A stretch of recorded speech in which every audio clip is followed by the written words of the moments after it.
Hoje é dia 3 de novembro, estamos em Itanhaém, na sede do CISPUME, recebendo hoje o candidato César Lima, do Patriota 51, para a série de entrevistas com os candidatos a prefeito da cidade. Candidato, obrigado pela sua presença.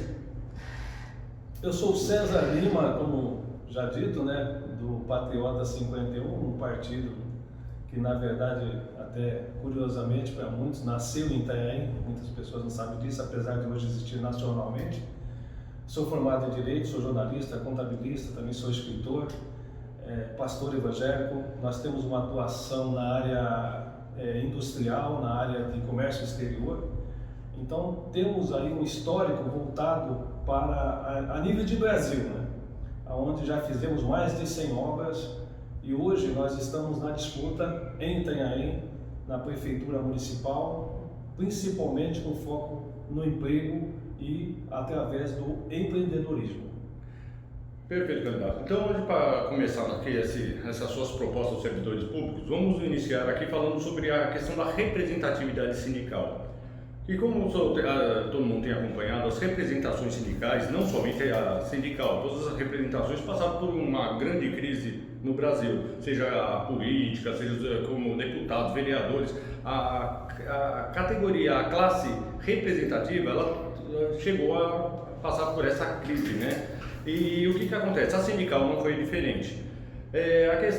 O que nós queremos saber é o seguinte, candidato, como o senhor pretende atuar com a representatividade sindical na sua gestão? Bom, a representatividade sindical ela é importante porque, o nome já diz, ela representa todos os interesses do funcionário. E o funcionário o que resguarda, o que busca o direito, o que faz a equiparação de tudo é o sindicato. Nós não podemos, assim, só porque nós estamos hoje pleiteando uma questão de ser gestor de uma cidade, de um município, no caso Itanhaém, nós virar as costas por a questão da representatividade sindical, de um sindicato que representa os funcionários públicos, pelas suas reivindicações, Então é quase que natural que o gestor não tenha assim muita compatibilidade nesse sentido, na maioria das vezes que a gente tem visto em alguns casos. Mas eu, particularmente, sou a favor. Eu acho que a representatividade é importante, porque ela vai ser a voz, ela que vai saber exatamente aquilo que o funcionário está passando, aquilo que o funcionário sente. É como se você tiver um médico, por exemplo, que ele precisa cuidar de um paciente, mas o paciente muitas das vezes tem que falar aquilo que ele está sentindo. Às vezes ele está sentindo uma dor, o médico não é obrigado a saber disso. Da mesma forma, tem situações em que o empregado está na prática passando, está vivendo, e a quem está atrás do seu gabinete, que está ali no comando de uma cidade, ele tem necessidade de saber. Então essa conciliação, essa paridade, eu acho muito importante e sou a favor. Certo, candidato. Então, até mesmo na questão de ocupação dos espaços públicos, da atuação sindical, o senhor, em sua gestão, o senhor seria apto a fornecer e até mesmo instruir todos os departamentos para que o sindicato atuasse até mesmo dentro dos órgãos, obviamente, dentro dos princípios do que prega a Constituição e a questão trabalhista, mas sim, às vezes, para evitar obstruções da atuação. Na sua gestão, o senhor seria apto a isso? Eu sempre fui a favor de governo participativo. Eu nunca gostei dessa questão da imponência, sabe? Eu acho que é importante que você tenha a participação. Então, estar ali em contato, estar ali nessa integração sindicato versus prefeito, eu acho que é muito importante. Sou a favor, e a ocupação é uma consequência de um bom relacionamento, sem dúvida. Sempre com um amplo diálogo, Sem dúvida. Perfeito. Então, vamos passar agora para o segundo tema, que é sobre cargos comissionados. A gente sabe que a questão do cargo comissionado, ela já tem até previsibilidade em lei, de que são ocupados por cargos de pessoas de confiança. O que acontece é que às vezes esses cargos, eles são, obviamente tem que ser desejável a pessoa ter um caráter técnico para ocupar a pasta. Porém, a dinâmica política, a gente sabe que muitos cargos são ocupados por questões políticas e não técnicas. O senhor, como que o senhor vai tentar conciliar isso na sua gestão? Olha, eu sempre acho que o prefeito, o gestor público, ele tem que saber comandar da forma ampla, na forma macro. Quem entende das particularidades em si, da parte técnica, são os técnicos. São aqueles que têm essa capacidade e são avaliadas de acordo com o seu cargo, de acordo com aquilo que a pessoa estudou, com a sua função, com a sua experiência.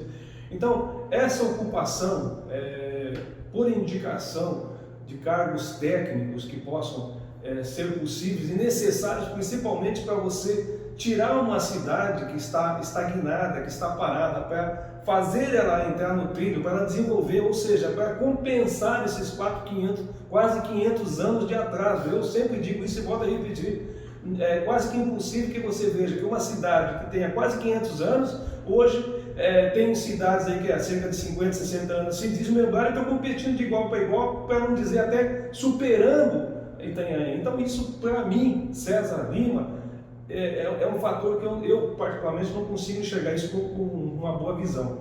Então, no sentido do cargo comissionado técnico, é necessário que o prefeito, quando ele entra para tomar conta de uma cidade, para ele fazer a cidade funcionar, é preciso que haja esses cargos, mas dentro de uma situação muito mais técnica do que o que vem acontecendo hoje. Então, o número de comissionados hoje é acima do que eu pretendo, e a valorização dos cargos públicos, aqueles cargos existentes, os pessoal que são concursados, no meu ponto de vista, ele tem que ampliar, porque nós temos hoje uma defasagem acima de 2.000 cargos que precisam ser compensados, porque se esses cargos existem, quase 6.000 cargos, dos cargos que estão devasados, se eles existem e não estão hoje ocupados, existe alguma coisa que não está funcionando de acordo. Então, você simplesmente se valer dos cargos que são comissionados para suprir ou para compensar essa situação não é o correto. O correto é que você faça uma gestão que, quando o gestor saia da prefeitura, ela tenha uma sequência, ela possa andar sozinho.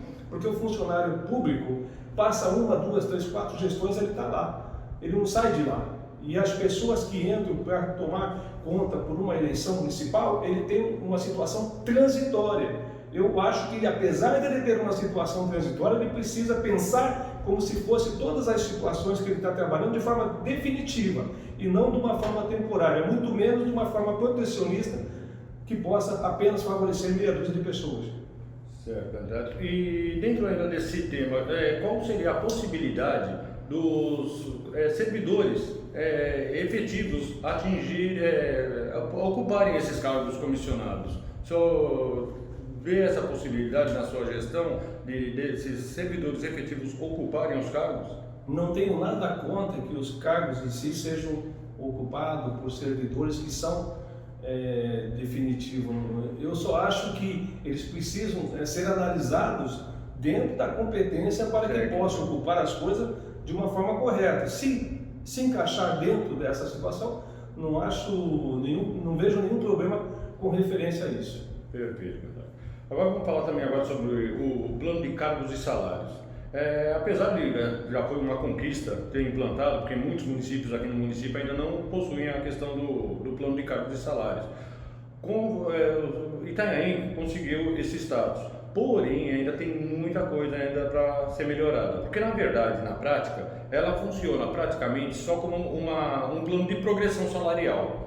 Através dos critérios de tempo de serviço, através dos currículos, o servidor vai podendo evoluir os níveis. O que o sindicato às vezes pleiteia também é uma questão da questão da verticalidade, onde poderia até motivar os servidores para ocupar, mas para isso tem um outro fator. Deveria ser feita uma reforma administrativa e uma reformulação até mesmo das referências salariais ou do quadro de referências. O senhor tem alguma pretensão de alterar, modificar isso daí, ou seria para a manutenção do jeito que está? Olha, qualquer alteração que eu vejo possível só se for para melhorar. Em 2015 nós tivemos a aprovação dessa lei E de fato, como vocês dizem, de fato é real, já é um avanço, mas ainda tem muita coisa a ser conquistada. No caso, eu vejo que uma coisa muito importante, eu particularmente acho que um funcionário público, um funcionário da prefeitura municipal, ele tem que ter uma paridade mínima, pelo menos. Um salário e meio, hoje, no que nós chegamos à conclusão que é necessário iniciar com um salário mínimo e meio, para que possa o funcionário, que seja assim na parte mais baixa, ter uma sobrevivência de forma justa. Porque se você pensar bem, R$ 1.200, você faz tanto desconto, vai sobrar R$ 900. Isso é quase que ridículo, ele não consegue sobreviver, ele vai ter que fazer um bico, vai ter que fazer outra coisa para continuar sobrevivendo. E o município não, ele tem que dar essa sustentação, porque ele está trabalhando, ele está desenvolvendo, ele faz parte da questão municipal. E é justo que quando você fala em questão progressiva, quando você fala na questão da valorização do cargo em si, por uma questão técnica, por uma questão de tempo, todos esses conceitos que já foi instituído em lei em 2015, mas que ela talvez até precise aprimorar e abranger outros direitos, eu sou a favor. Eu sou a favor de que tenha não só a questão justa, como a questão do funcionalismo público em Itanhaém seja modelo e referência até mesmo para outros municípios. Perfeito, candidato. E dentro ainda da questão do plano de carreira, agora vamos falar um pouco da questão dos benefícios e direitos dos servidores públicos. O que acontece em Itanhaém, apesar de ter instituído já a previsão da CLT, aqui no caso aqui é estatutário, mas a garantia de vale transporte aos servidores públicos. Em Itanhaém não é concedido o vale transporte intermunicipal, o que acaba inviabilizando a permanência de pessoas que vêm de cidades vizinhas conseguir seu ato laboral aqui no município, porque acaba correndo muito do salário, às vezes até mais de 30% do salário, por não ter essa previsão do vale transporte intermunicipal. Outra coisa também seria a questão do vale refeição. O vale refeição, ele estipula desde a criação do plano de cargos de salário, ele também tinha essa previsão, só que o valor concedido não foi revisto até hoje, ela não recebeu nenhum reajuste, ainda está em R$ 85. E outra coisa seria a questão aos servidores que se efetivam nas cargas horárias de 12 por 36. A gente sabe, sobretudo o pessoal da saúde e segurança que estão submetidos a essa carga horária, ele, na iniciativa privada, o pessoal da saúde, às vezes ela já conquista 2 ou 3 folgas mensal, porque ela seria folga, não é uma questão de descanso interjornada ou intrajornada. O que acontece, candidato, é que o senhor pretende fazer reparações, né, nesse sentido para sanar esses problemas? Como eu disse, tudo que for para melhorar eu sou a favor.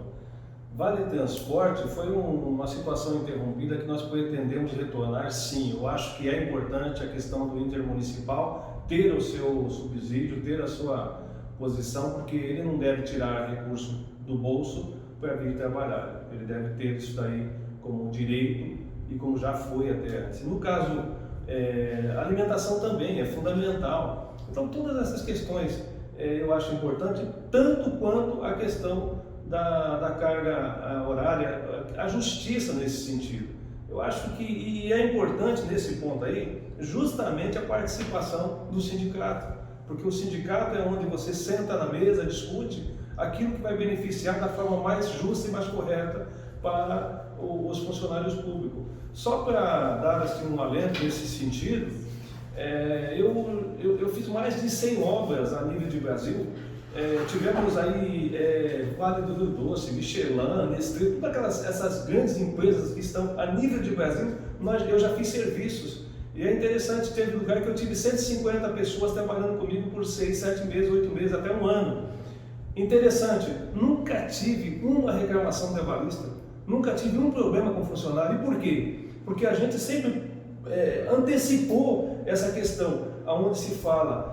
Nós trabalhamos assim, tentando ver o colaborador, né, que hoje é designado colaborador, ver não só a questão dele na qualidade no momento que ele está trabalhando, como também até mesmo a questão social de como que ele vive, a família dele, como que ele sente, como que ele está. Então nós trabalhamos assim, se é bom para mim, tem que ser bom para o colaborador, para o funcionário. Da mesma forma, eu pretendo, na condição de prefeito, ver o funcionário de uma forma diferenciada, de uma forma participativa, tanto quanto o sindicato como o próprio funcionário em si. Porque eu acho que ele estando contente, ele sendo uma pessoa que possa ser produtiva, tudo vai funcionar bem. Itanhaém vai funcionar bem, a prefeitura vai funcionar bem e vai fazer aquilo que a gente precisa para que possa proporcionar o desenvolvimento da cidade através do próprio empreendedorismo. Porque não existe uma forma de você crescer sem que você primeiro coloque a casa em dia. E para colocar a casa em dia, nós temos que primeiramente valorizar o funcionário público. Perfeito. Então, vamos falar agora também da GCM. A Guarda Municipal, a gente sabe que ganhou status diferenciado de segurança pública desde 2016. Essa categoria, hoje, ela está pleiteando a aposentadoria especial, que é de 25 anos, que inclusive tem, até tramitando no Congresso, essa proposta, só que ainda não foi efetivada. Pelo que consta, existe na própria legislação municipal essa previsão, mas ainda não está implantada. Como o senhor vê essa questão? O senhor acha que dá para ser implantado, mudar porque aí entra a questão previdenciária também. O senhor acha viável dar essa atenção aos guardas municipais, uma vez que eles exercem a segurança pública plenamente? Sim, eu sempre digo que a responsabilidade da segurança é do Estado, não do município.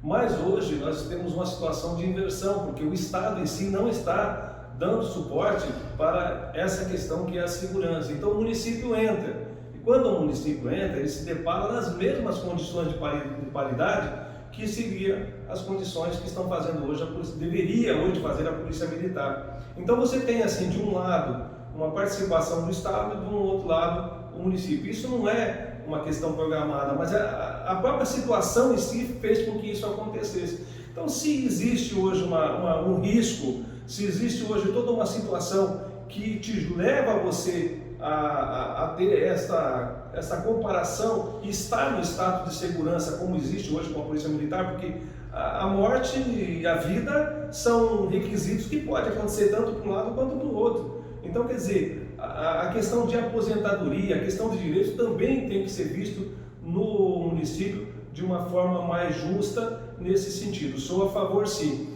Mas também, já aproveitando essa situação que você está falando na questão da segurança, eu quero deixar assim bem claro que eu sou a favor da Guarda Municipal estar armada, que ela tenha as suas condições normais, mas eu vou até entrar eu tenho visto, por exemplo, uma defesa de falar que vai fazer uma guarda ostensiva. A guarda ostensiva cabe a departamento de segurança, no ponto mais amplo. A guarda nossa aqui, ela tem que ter esse aparato mínimo, até bem melhor, mas eu acho que tem que estar equiparado com outros pontos de tecnologia, como, por exemplo, ampliar o número de câmeras, fazer rastreamento por satélite, mapeamento de onde estão os pontos de droga, onde estão os pontos que se concentram todos os bairros assim, periféricos, que concentram possibilidades de tirar a segurança, né, porque concentra mais bandidos e etc. E principalmente também hoje que vai estar chegando aí, quer queira, quer não, no passado era uma situação diferente, mas hoje não, hoje já está chegando, muitos municípios já estão acolhendo a própria questão do reconhecimento facial. Então toda essa situação vai proporcionar para o município uma garantia de segurança e também uma condição de favorecimento para a Guarda Municipal. Lembrando que um extintor ele fica lá o tempo todo, mas o dia que precisar, se você não tiver, ele vai ser difícil, porque você pode ter todo um estabelecimento, toda uma situação e a cinza por causa da falta talvez dele. No caso, é interessante que não precisa ter o bandido para você manter uma guarda eficiente. É necessário que ela fique o tempo todo ali no seu melhor performance, com qualificação, com treinamento e com equipamento, para dar segurança e fazer aquilo que Itanhaém precisa, que é ter as condições para desenvolvimento futuro. Então a proposta seria intensificar essa prevenção da segurança. Seria... Prevenção, valorização do guarda e dar as condições necessárias no seu funcionamento, inclusive quando na sua aposentadoria, porque isso é essencial. A pessoa trabalhou, é justo que tenha o seu direito resguardado e também equiparado até outra situação nessa questão de segurança, porque nós já vimos que tanto na questão da segurança privada como a segurança pública, nós já tivemos aí casos de morte, casos de risco, e as pessoas, muitas das vezes, as famílias ficaram desamparadas por não ter critérios que possam dar o suporte para isso. E dentro disso também, candidato, o que acontece? Tem esse outro efetivo da guarda patrimonial, que também atua no município, às vezes também no mesmo comando da GCM, e eles hoje, inclusive com essa problemática de insegurança, porque eles às vezes atuam dentro do departamento de escola, os departamentos municipais, né? Acontece que hoje eles estão pleiteando a criação de um departamento próprio. O senhor é favorável a isso ou pretende unificar em uma só carreira como está atualmente? Eu acho que essa divisão ela é viável, é uma questão até se avaliar um pouco mais de forma mais ampla, mas a priori eu acho que ela é viável pela questão específica. Eu acho que na questão principalmente de alguns casos, como é o caso da escola em si, ela precisa de uma atenção diferenciada. Não é uma situação sazonal, é uma situação que, quer queira, quer não, você tem aí 2 pontos de férias, mas depois o resto você precisa. E dali é que surge, é na escola que você tem a formação da pessoa, é na escola que a pessoa tem o caráter. Se você não tiver um respaldo, tanto familiar, quanto na questão cultural, educacional, do próprio estado, do próprio município, uma pessoa pode definir a sua vida entre ser uma pessoa de bem e ser um bandido. Então, tem que se conter isso. Então, é uma situação especializada. Esse intercâmbio que existe do aluno com o policial, e mesmo em situações assim, de algumas coisas que hoje nós estamos vendo que é complicado. Nós estamos vendo hoje vândalos também que deteriora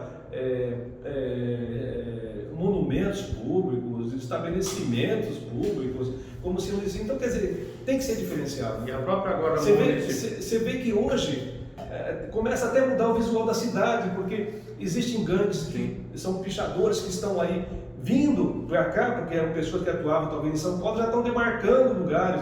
Então não adianta a unificação para mim é boa, mas eu acho que agora, com o crescimento da cidade, já tem que se pensar de fato em dar é uma especificação na prática, né? Sim. São departamentos específicos que atuam de forma direcionada. Porque a questão da guarda municipal, às vezes, ele se encontra em estado de vulnerabilidade, porque eles ficam, às vezes, sozinhos numa determinada unidade, sem a questão de um apoio maior e efetivo de comunicação, e pelo fato deles também estarem fardados, às vezes são confundidos com os guardas metropolitanos. Eu sou a favor. Perfeito, candidato. Agora vamos passar para um outro tema que aí é uma questão de projeção, que seria da reforma administrativa, que é a PEC 32, que está em tramitação.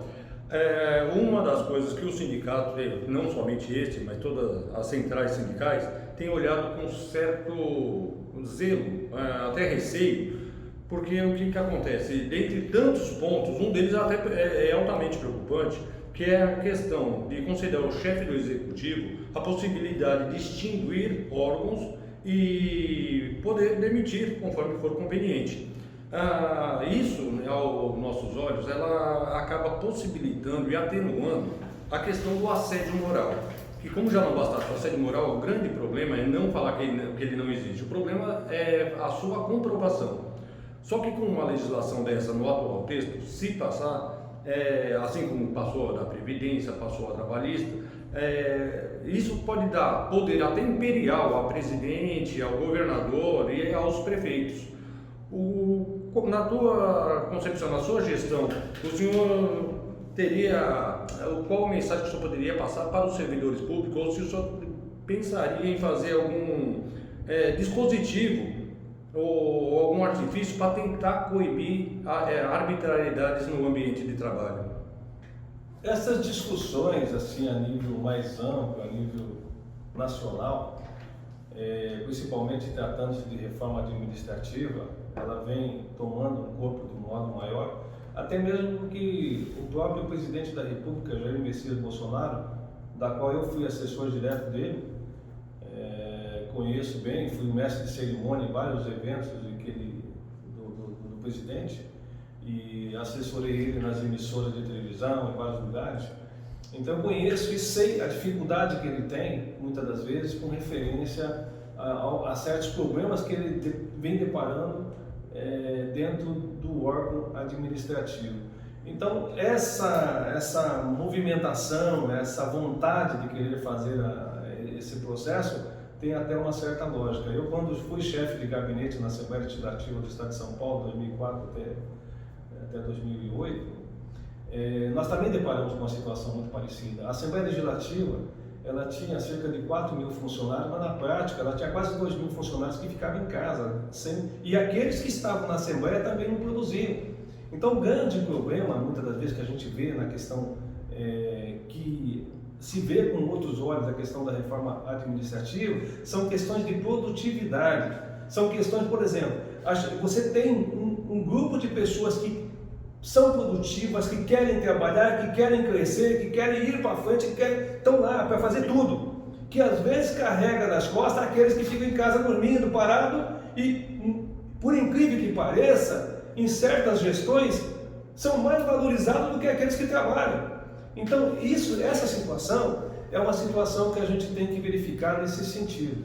Eu particularmente vejo da seguinte forma: um dos meios que se pode você trabalhar com isso para fazer uma gestão assim mais compartilhada, mais justa, por incrível que pareça, é justamente uma boa integração com o próprio sistema sindical, para que você possa ir, sabe, trabalhando nos sentidos amplos e acolhendo a demanda do município. Se produz, tem que valorizar. Se não produz, me desculpa, mas eu acho que não cabe você passar a mão na cabeça daquele que não está produzindo. Essa é justamente a diferenciação da iniciativa privada para a administração pública. Sim. Que fica realmente, a gente entende essa proposta, mas fica estreito, porque às vezes o que ocorre? Às vezes não é o chefe do executivo o que vai atuar dessa forma. Porém, o grande problema da administração ocorre às vezes porque um encarregado, um gerente de setor, então esses às vezes cometem esses atos em nome do gestor público, e acaba gerando esse tipo de conflito, né? Complementando isso daí, eu tenho como meta reunir pessoas especializadas nesse sentido, para que a gente possa, talvez até discutir o assunto, mas nesse sentido que eu te falei. Perfeito. De que nós possamos valorizar aqueles que produzem, né? E dar mais opções para que essas pessoas possam crescer e possam ser valorizadas ao máximo. Só para dar uma ênfase aí, eu tenho gente no Pará, tenho gente em Marabá, tenho gente em Paraupeba, região de Ribeirão Preto, pessoas que eu peguei do zero, pessoas que não eram ninguém, e nós formamos eles, e eles foram encarregados. Inclusive tem uma que era secretária que eu peguei ela do zero e hoje ela é engenheira. Toda essa etapa até ela chegar engenheira, eu fui orientando ela. E tem também um rapaz que se chamava Damasceno, que começou comigo como funileiro. Então eu ensinei ele o ofício, e depois eu falei assim: olha, eu vou ter que ficar cerca de 5 anos lá na região da Baixada, porque eu tenho que terminar o curso de Direito. E aí ele falou: pô, o que nós vamos fazer? Eu falei: vamos fazer o seguinte, eu vou montar uma empresa para você vai desenvolver ela e eu te dou apoio. Hoje ele é um dos caras mais ricos do estado do Pará. Então, quer dizer, isso que eu acho que é importante, que é muito bacana, que as pessoas sejam valorizadas e